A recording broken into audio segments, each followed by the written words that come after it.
Welcome back to Under the Pink. I'm Kristen, and oh my gosh, you guys, it's been way too long. I really missed doing the podcast and talking to all of you guys. I had a relapse with my lupus and some other health issues, which caused me to take an unexpected break, and then I was just away much longer than intended. So I'm glad to be back, and we have so much to talk about. Of course, me being gone doesn't mean that I stopped researching or following all of this stuff. Complete opposite, actually. I have so much to talk about.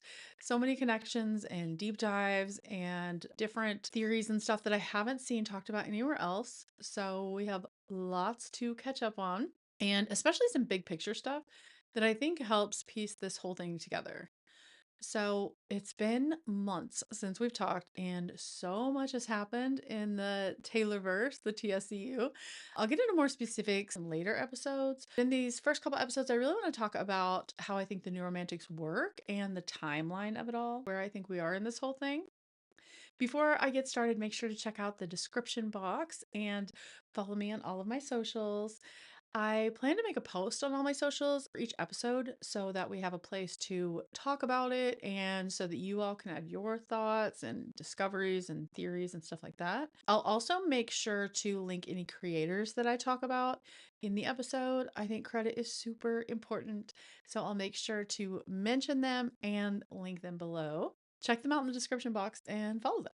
I'll also try to link any TikToks I've made in the past that connect to what I'm talking about so that you guys can watch those. I'm going to try to get them all onto YouTube, but for now, I will be linking them to TikTok. So, hopefully, you guys have had a chance to listen to the past episodes and have an idea of what I'm talking about when I talk about the New Romantics. But I will give a little recap and also add in some more details about how I think they're working together as a group. So, even if you haven't watched the old episodes, this is a pretty decent place that you can get started. So, for me, the theory of the New Romantics started with the idea of a mass coming out very early in 2023, based on the mass coming out that happened in Germany in 2021. I'll link some videos about that below. And in the beginning, I was really focused on Harry Styles and Taylor. That quickly expanded to the idea of Karma as a record label and then as a collective, and immediately led to thinking they were trying to expose bad actors in the music industry. I realized then how much Beyonce was involved in this group effort too, and I couldn't find anyone else talking about this, but I did find a Twitter creator named Faith, and she had been tracking and putting together a ton of connections between Taylor, Harry, Louis, and the other One Direction guys, but especially those three. And it was based on music videos, visuals, and lyrics. And she called these connections Journey to the Moon. She also had some other Twitter creators that were in with her on this, and I will link them together as well, the ones that I know about at least. And it was all based on the idea and imagery of space, the stairway to the sky, basically, the idea that space was a safe place. She was extremely validated with the release of Down Bad and so many other space references we've gotten since then. So that led me to realize how involved Louis really was and the other One Direction guys too, but especially Louis. And once I started making videos on TikTok about it, there were some people who commented on my very first video, and a lot of us are still friends to this day. And one of them was MC, the user MC Pants. They had also noticed an overlap happening between artists too. And we put together kind of a group chat, and they were also teamed up with a user, May Swenson, to talk about themes that they had noticed in the Eras Tour, some of the music videos, religious themes, and a lot of connections to Dante's Inferno. This is something else that's been validated with music videos and song lyrics. Hello, the religious themes in TTBD. I'm making sure to mention these things because they're extremely relevant to everything that comes after. And also because I think it's important to point out and keep in mind the times that we've accurately predicted things and had indisputable connections and confirmation that there are patterns to be recognized. And this isn't just some crazy conspiracy theory. When I mention things that were predicted or spoken about in the past by any of us, that's why. There have been so many themes and patterns and connections predicted long before they came to fruition. And I am definitely going to continue to mention them because this is our proof. Just like psychics and leak accounts who post about their correct predictions, we need to be doing the same. This is the historical record. So just keep that in mind when I mention things predicted or theorized about in the past. That's why I'm talking about it. I also think that it's incredibly important to give credit to the brilliant minds who have come up with all of this stuff, especially the ones who've come up with this stuff way in advance. Not only because coming up with it takes so much time, energy, and brain power, but also because anyone who's daring to put out these ideas months or even years before anyone else has noticed them is inevitably making themselves a target. They are ridiculed, insulted, and worse. This has happened to basically everyone who has posted on any platform about these different things to varying degrees. Anyway, if there's something that I speak about and there's a creator that originated a theory or idea that isn't credited, please let me know. I'll fix it immediately. So, anyway, we quickly started identifying different artists that seemed to be connected to this group and clocking different themes that seemed to be overlapping. I posted back then that I thought this started during quarantine in 2020 when all of the artists had free time to communicate and, make this plan together. I quickly started finding evidence, though, that some iteration of this began in 2012. And then the more I looked, there were many indications that some version of artists working together for a purpose has been happening for decades, since the 70s. So we have this expansive idea, right, that crosses many years and has all of these different ties to different artists and genres. And it starts to seem a little too out there, right? To be honest, it doesn't make a lot of sense. I mean, the entire entertainment industry can't all be on some secret, right? So, I'm going to talk about the history that feels connected to this type of movement and try to explain how I personally believe that the whole thing works. So, obviously, we have to begin with the Romantic era, which originated in Europe towards the end of the 18th century as a response to the changes in the culture because of the Industrial Revolution. I believe that one of the purposes of our new romantics is similar to shift the cultural mindset, affect politics, and in our case, to also preserve history. I think that our new romantics take elements from different eras and time periods, patchworking the good parts of them all together to apply to our current situation. Okay, so let me explain. Let's compare the original romantics with ours. Romanticism was all about emotions and intuition over reason and logic, believing that emotions provided a deeper understanding of the world. Our romantics emphasize the importance of emotions and intuition as well, plus empathy and compassion. But they mix that in with the importance of media literacy, facts, research, and science. Romanticism had a lot of focus on the past. This one is particularly interesting to me because our players have been teaching a lot about history too. Cowboy Carter teaching the history of Black artists in country music. Kendrick teaching all kinds of history from 40 Acres and a Mule to the politics that go on behind the scenes in the hip hop world. And anyone who did any research into TTPD learned about all different types of history, from Hollywood it girls to great poets of the past. We have seen a huge trend of artists channeling the 1920s, the Gatsby era, the Great Depression, the Gold Rush. Then we have the 70s influence of Midnights and Harry Styles' debut record as well. The pinup styles of Sabrina, those reference the original Playboy, like from the Playboy Club. Taylor's regular references to the Victorian era. A lot of focus on the past, but not romanticizing it, pun intended. So, again, taking the facets of romanticism, but updating them and improving them. You see? Another is rebellion against authority and pushback against social norms, challenging institutions and advocating for freedom of expression. That was a tenet of the original Romantics. This one is also interesting because we didn't see a lot of this in really obvious ways in the art itself for a long time, but we are starting to see it more and more recently. And I've got to say, as usual, the Black artists are the ones leading the way on this and being the example of the power of speaking up through music, performance, and visuals. But when we think about the last 15 years or so, Taylor herself has done a lot of pushback against norms in the music industry, which is kind of wild considering that on the surface, she is the epitome of embracing societal norms. Her separate battles with both Apple and Spotify to have artists paid fairly for streaming, her unprecedented decision to re record her albums, being open with fans about her battles with Scooter and Scott. These are all major moves that she has made against the norms of the industry. The Romantic era artists also explored interest in the supernatural and esoteric, the macabre and mystery. They sought inspiration in folklore, mythology, and historical events. I'm sure I don't even need to give you examples of all the ways that we are seeing those interests reflected in current music, visuals, films, and art. There are so many parallels between the original Romantics and ours.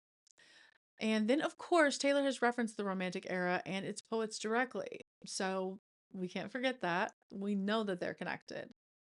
And then there's the actual original New Romantics from the 1980s.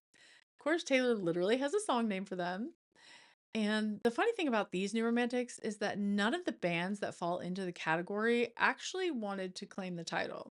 They embraced androgynous fashion, they weren't caught up in gender norms.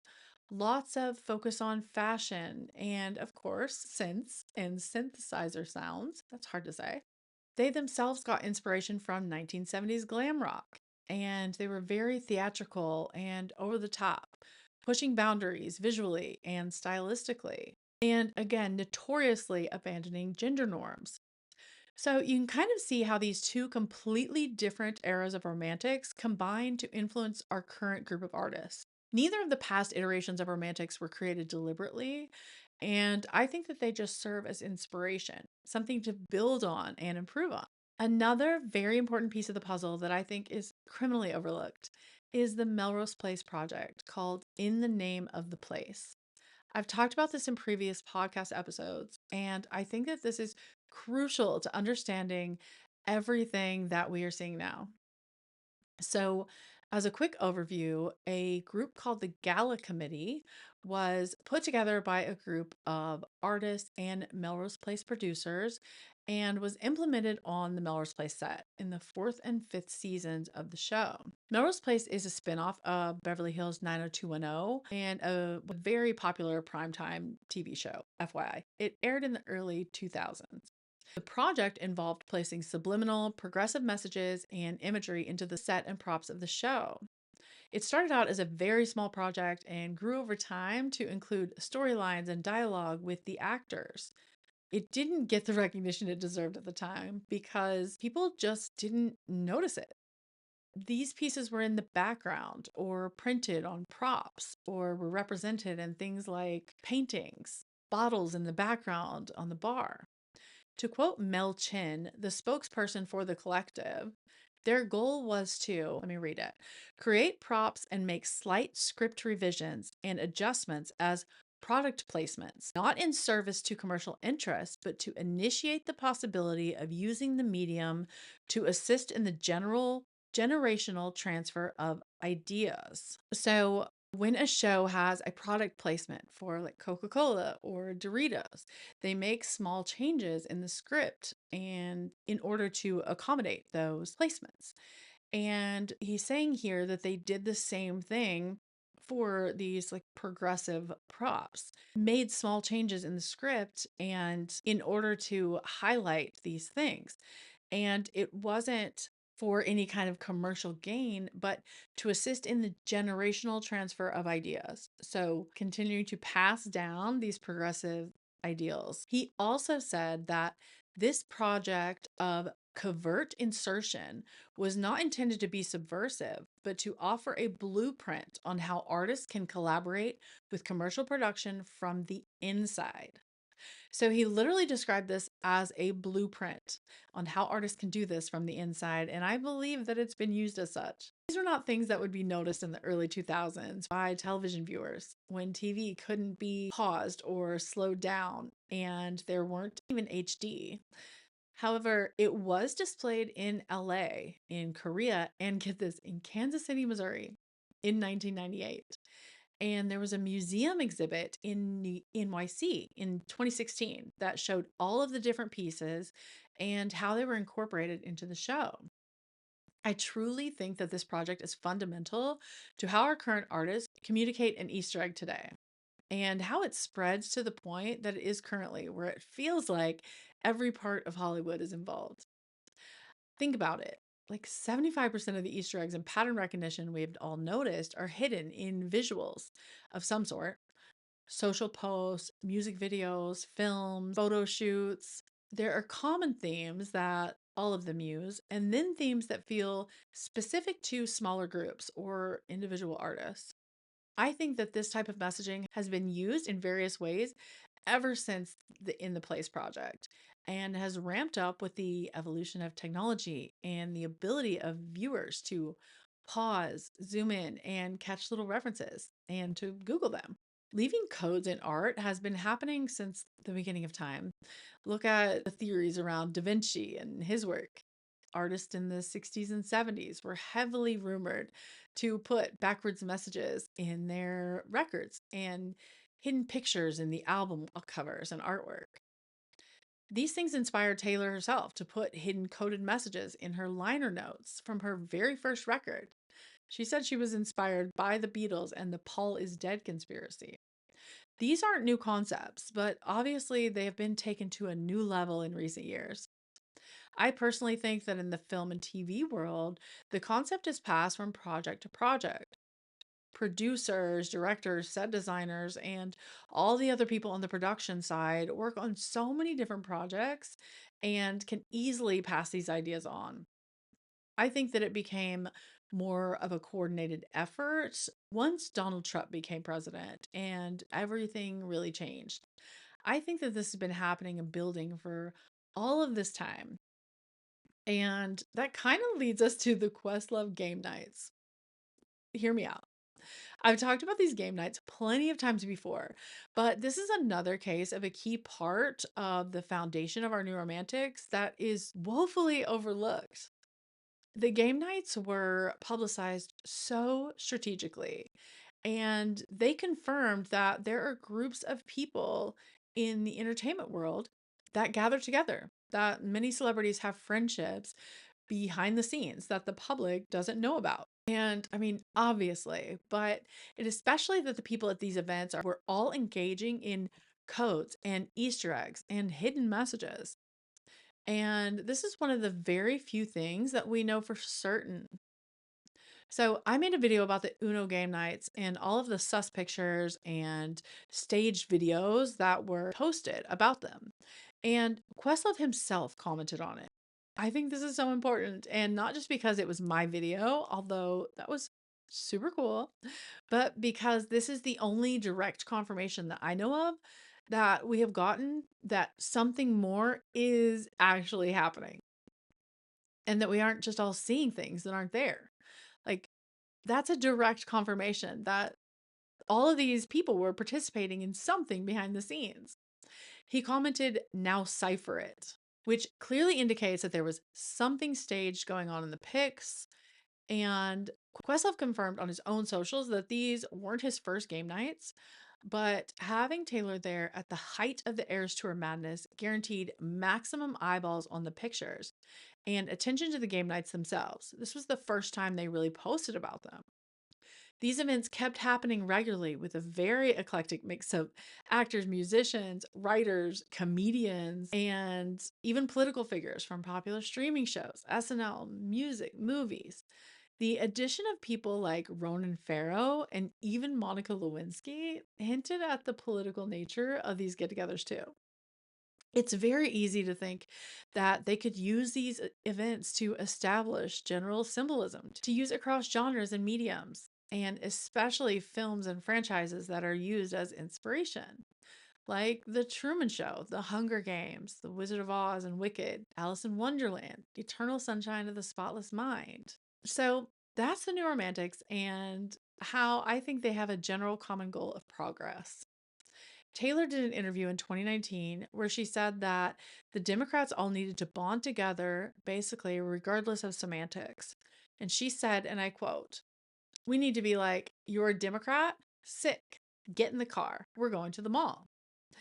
And that was in 2019, before Betty or anything else, by the way. If you're interested in more of her political interviews, I did a YouTube video over them a couple weeks ago. So go check it out. There's so many connections there. But I think what it boils down to is whether they agree on every issue or whether each person is friends or is morally acceptable to be in alliance with, any of that. The overall goal is simply to promote progress. And that can present itself in a million different ways. So, from there, I think that there are smaller groups that have shared goals or views. Musicians that want to change the way things work in the music industry, women and allies that want to expose SA and abuse by people in power, different people who have been victims of media campaigns against them. I don't necessarily think that there are clearly divided groups of people when we are talking about overall themes like this. But when it comes to exposing abuse, like vigilante shit, karma, etc., I think that these groups of people with concrete plans are a lot more close knit and secretive. I think of it as Russian nesting dolls. And, the biggest doll is the New Romantics as a whole, everybody who's using that general symbolism. And the groups kind of get smaller and smaller. And that very tiniest doll, or is like the A team, that's the only people who really know the details, the ins and out of whatever karma vigilante shit is leading to, the real things that are being exposed, if that makes sense. And I think there's more than one set of goals, and I think there's more than one set of dolls. But remember, this part is purely what I have perceived to be happening. I don't have solid proof of this, just based purely on intuition and research, which hasn't failed me so far. But when I was rereading The Hunger Games recently, it made me think about the resistance to the Capitol, right? This was an alliance of people that worked in various ways behind the scenes for over 25 years to take down the Capitol, with every district playing its own part and different divisions of the resistance having its own independent goals. And then a very small A team who are the most public facing and are part of the most important parts of whatever plan is in place. With all of the different people using the Mockingjay, certain songs, and hand motions to indicate loyalty to the resistance, but other people making the plans and really doing the work behind the scenes. And I feel like that's kind of happening now with the New Romantics. It's very similar in a lot of ways. Most people following all of these see Taylor as the mastermind and leader, but I think she's the Mockingjay. She is the songbird in the cage, after all. Don't get me wrong, she's inevitably a huge part of all this, but not the one pulling all of the strings. I think it's a collective, truly. She's the one with the most eyes on her at all times, and, has been the one building up her social power, social currency. And she has trained her fans to watch and notice every move she makes. She's managed to become the most famous pop star in the world. So, who better to be the face of an underground revolution? Make sure to check out the next episode where I will talk about where we are in the timeline and what I expect to be happening next. So, thanks for tuning in. Again, make sure to follow me everywhere, follow this podcast, and go check out the next episode. I've got several ready to go. So, you are going to be fed this spring. Lots happening. Thanks again. Bye. It must be counterfeit. I think there's been a glitch.